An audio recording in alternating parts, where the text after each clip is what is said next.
concept of what I call blocking the leading edge, which is kind of the most critical guard retention concept.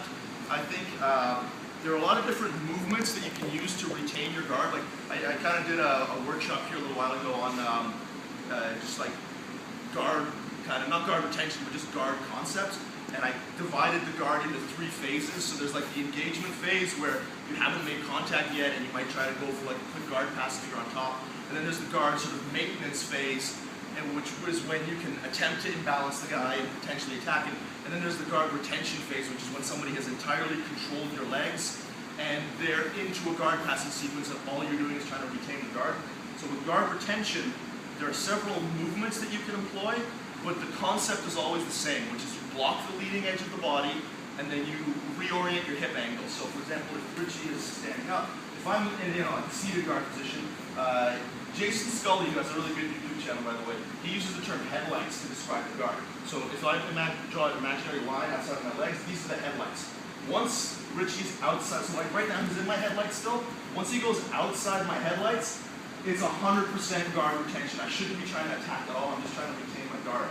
So, for instance, if he starts to move around like that side, this right now is the leading edge of his body. So I block it with my hand, I move my hips, and I recompose my guard. If I was on my back, and he did the same thing, moved outside, I might block the leading edge, move my hips this way, and recompose my guard. How you do it is less important than the fact that as soon as you're no longer in the maintenance phase, you recognize that, and you move to guard retention right away. So again, as we're sort of moving throughout today, anytime you're sparring in a position or anything like that, just keep in mind that we always want to block the leading edge, get into base, and move our hips away, whether we're seated or if I'm on my back. I can do the same thing. I can block the leading edge. I can either turn and Granby like this, or I can block the leading edge and scoot my hips back. So that's the next movement we're going to do, is we're going to assume that we got to our DelaRiva guard, the grips got stripped, and he maybe leg dragged me. I block the lead, it doesn't matter what. Yeah, it doesn't matter.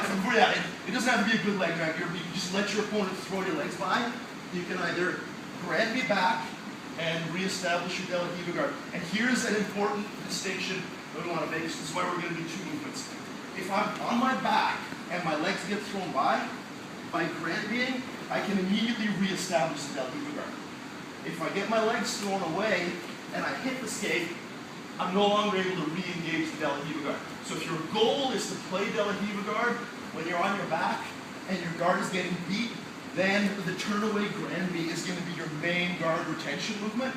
Whereas if you want to get back to seated butterfly guard, then the hip escape is going to be your main guard retention movement. It's important to know which one is used for what, because it allows you to get to your goals quicker. So if you don't like the way your DelaRiva guard is going, you want to switch guards, you wouldn't necessarily want to do this, because you're not going to be able to go to a good NoGi guard right away, which generally in NoGi you want to play the guard much more seated than you do in the gi. So that's the motion we're going to do. However, he breaks all these. 1, reset, and then 2, reset, just so we know which one we're going to for which purpose. For the turnaway Granby, you're going to step on the mat, elevate your hip, make sure your butt is up in the air, and then swing your legs around. It's really important that we don't try to do this. Let's say you've leg dragged me and you're still holding my ankle, and I try to Granby and push, like control my ankle right from the top. Yeah, and push my ankle here like this. Yeah, exactly. If I try to just push my leg, it's never going to work. So I have to mobilize my hip to create the movement, which is the same thing as I'm doing here. I'm mobilizing my hips in every instance with guard retention. I'm going from static hips, he pushes my legs by, I'm mobilizing my hips, and then getting back to DelaRiva guard, or he pushes my leg by, I'm mobilizing my hips, and getting back to the guard. So we'll just do those 2 movements.